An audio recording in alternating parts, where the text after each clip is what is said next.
Hiya. This video is how to identify what type of SU carburetor is on your car. Now, a lot of cars used SUs, mainly British Leyland, but I think some Volvos as well, in the 60s and 70s and even the 80s used SU carburetors. Now, quite often if you've got a classic car and it's got SU carbs, you ain't got a clue what sort of carburetor it is. So the plan here is to give you a little bit of an insight into the HS series, and then you'll be able to identify what carburetors you've got before you start pulling everything about. Then you know what sort of stuff to be looking at. Alright, so come on then, let's go and have a look.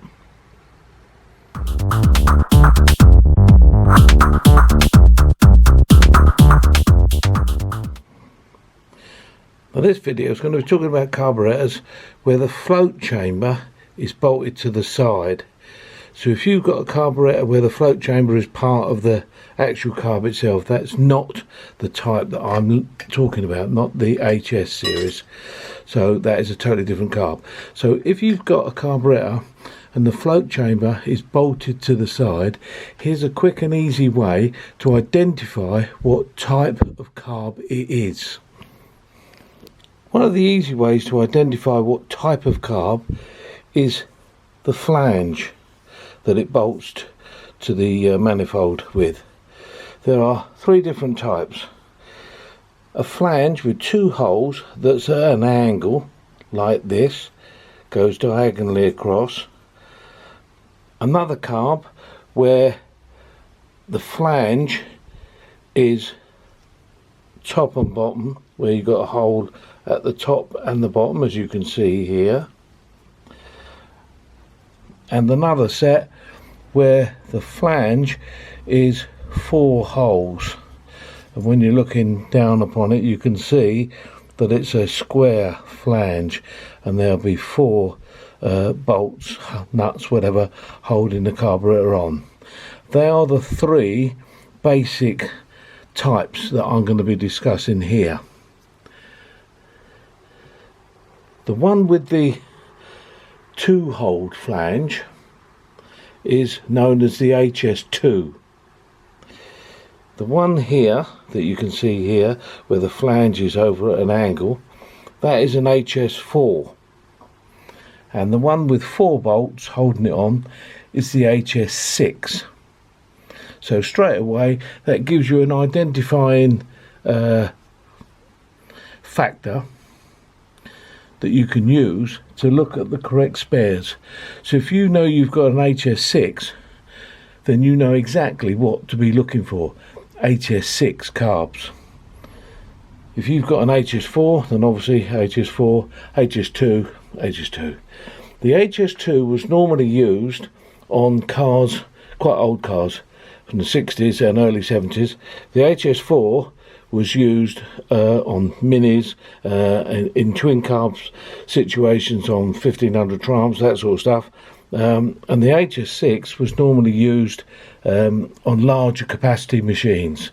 But obviously there are differences, and you need to check that the carb that's fitted to your car is the carb it's supposed to have. Now, next thing to look at is the choke size. They refer to the choke size. The choke size is the dimension of this bit here, the bore by the bell mouth. And it's normally expressed in inches. This one here, for example, the HS6, is 1 3/4 inches. 1 3/4 across there. This one here, the HS4, is 1.5 inches across there, and the HS2 is normally 1 1/4 or 1 3/8. I think there is two different types of HS2s. I'm not too clear on the HS2s because they are carburetors that are normally used on very old cars. So yeah, so if you've got HS2s, it'll be 1 1/4, 1 3/8. HS4 will normally be 1.5 inches. HS6, 1 3/4. So the jet is this bit here, and it's operated by this interconnecting rod on this particular carb from the choke valve. Now when the choke valve is pulled, the jet is forced down. that enriches the mixture so that when the choke is out, the car's running richer, and then as you let the choke off, the jet comes back up until it's in its normal running position, and that's where it'll run from. Now there's two different types of jets. This one here, this type here that you see here, is known as a waxstat. Some people call it a capstat, but it has a thermostatically controlled section here which alters the depth of the jet, and so therefore can richen or weaken the mixture. So when the temperature is cold, it actually enriches the mixture automatically. The other type of jet that was fitted on earlier cars is this type of jet, this type here, where there's no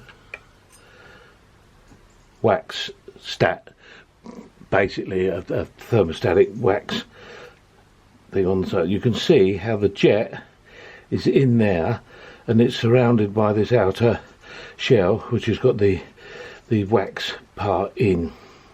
So this is just a conventional jet that was connected to the choke control by this rod.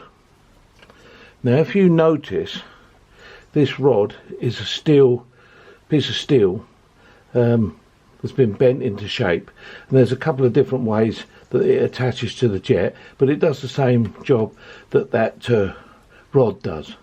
A bit of flat steel bent to shape illustrates that the carburetor was originally fitted with this type of jet, and a carburetor that has the rod there with the ball on the end secured by this little clip is the waxstat type. I think the waxstats were fitted from about 1975-76 or thereabouts on. Now what a lot of people do is when they rebuild these carbs, they fit these type of jets into carburetors that were originally fitted with a waxstat. But what happens is they give you a replacement rod that will fit this type of jet so that your choke control will still control the jet in the correct way. So the way to identify whether your carburetor was originally fitted with this type of jet is to see whether it has this pressed steel connecting rod. If it's got the metal bar, as it were, then that is a waxstat. So if you've got a waxstat carb and you want to convert it to these type of jets, then you buy a conversion kit. You must buy a conversion kit, otherwise it won't have the interconnecting rod that will fit this type of jet. If you've got this system, then when you buy the jet, you just buy the kit that comes with just the jet. It doesn't come with that rod or anything to use it, because you can just use that as it originally was. So that's something to look out for. So that is a brief look at what type of SU carbs are fitted. It's not a full involved technical blurb. It just gives you a little tiny bit of something to look for when you're looking to see what sort of carbs you've got fitted to your car. Alright, I hope that is of interest. If you've got any questions, ask me and I'll see if I can help you. Take care. The thing about restoring SU carburetors is the pleasure that you can gain when you clean things up. Because unlike modern stuff, which is all made out of that cheap shit Mazak stuff that you can't do anything with, this is made of aluminium. For example, this is a dashpot from an SU. Sort of illustration of the kind of state they're in when the carbs come in. It's what I normally expect to achieve. And after I've spent a little bit of time cleaning them, polishing them, especially a little tool that I've got, that can look like that. Now that looked like that. I haven't had any carburetors come to me that are like that to start with. That is what that looked like. Some of them have got scratches, gouges, nicks in, and you have to get rid of them before you do the polishing. So it's pleasurable, isn't it? That's what makes it pleasurable. Another part of SU restoration.